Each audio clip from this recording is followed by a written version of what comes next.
ಎಲ್ರಿಗೂ ನಮಸ್ಕಾರ. ನಾನು ಡಾಕ್ಟರ್ ಸತೀಶ್, ನಿಮ್ಮ ಹೃದ್ರೋಗ ತಜ್ಞ. ನಾನು ನನ್ನ ಎಲ್ಲ ಪೇಷಂಟ್ಸ್ಗೂ ದಿನ ವಾಕಿಂಗ್ ಮಾಡಬೇಕು ಅಂತ ಅಡ್ವೈಸ್ ಮಾಡ್ತಿರ್ತೀನಿ.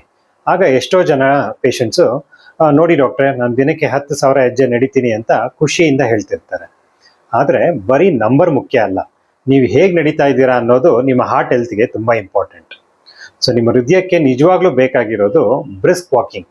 ಅಂದರೆ ನಿಮ್ಮ ಹಾರ್ಟ್ ರೇಟ್ ಸ್ವಲ್ಪ ಜಾಸ್ತಿ ಆಗೋ ಥರ ನೀವು ವೇಗವಾಗಿ ನಡೆಯೋದನ್ನು ನಾವು ಬ್ರಿಸ್ಕ್ ವಾಕಿಂಗ್ ಅಂತ ಕರಿತೀವಿ. ಸೊ ಬ್ರಿಸ್ಕ್ ವಾಕಿಂಗ್ ಅಂದಿದ ತಕ್ಷಣ ನೀವು ಓಡಲೇಬೇಕು ಅಂತ ಏನಲ್ಲ.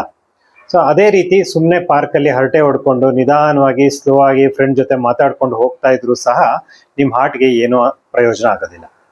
ಸೊ ನಿಮ್ಮ ನಡಿಗೆ ಕರೆಕ್ಟಾಗಿ ಇದೆಯೋ ಇಲ್ವೋ ಅಂತ ಚೆಕ್ ಮಾಡೋಕ್ಕೆ ಒಂದು ಸಿಂಪಲ್ ಟೆಸ್ಟ್ ಇದೆ. ಅದನ್ನೇ ನಾವು ಟಾಕ್ ಟೆಸ್ಟ್ ಅಂತ ಹೇಳ್ತೀವಿ. ಅಂದರೆ ನೀವು ವೇಗವಾಗಿ ನಡ್ಕೊಂಡು ಹೋಗೋವಾಗ ಒಂದು ಸಣ್ಣ ಪುಟ್ಟ ವಾಕ್ಯಗಳನ್ನ ಮಾತಾಡೋಕೆ ಆಗ್ಬೇಕಷ್ಟೆ. ಸೊ ಅದು ಕರೆಕ್ಟಾದ ಸ್ಪೀಡ್ ಅಂತ. ಸೊ ನೀವು ನಿಧಾನವಾಗಿ ಮಾತಾಡಿಕೊಂಡು ಫೋನಲ್ಲಿ ಮಾತಾಡಿಕೊಂಡು ಹಾಡು ಹೇಳ್ಕೊಂಡು ಹೋಗ್ತಾ ಇದ್ದೀರಿ ಅಂದರೆ ಆ ಸ್ಪೀಡು ನಿಮಗೆ ಸಾಕಾಗ್ತಾ ಇಲ್ಲ ಅಂತ.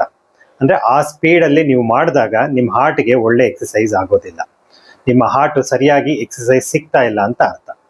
ಸೊ ನೀವು ಸರಿಯಾದ ವೇಗದಲ್ಲಿ ನಡೆದಾಗ ಸ್ವಲ್ಪ ಉಸಿರು ಜೋರಾಗುತ್ತೆ ಮತ್ತು ಮೈ ಬೆವರುತ್ತೆ.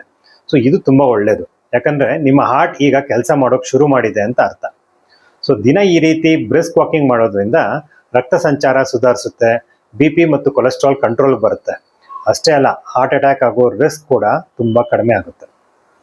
ಸೊ ಹಾಗಾಗಿ ಬರೀ ಒಂದು 10,000 ಸ್ಟೆಪ್ಸ್ ಅನ್ನೋ ನಂಬರಿಂದ ಬೀಳಬೇಡಿ.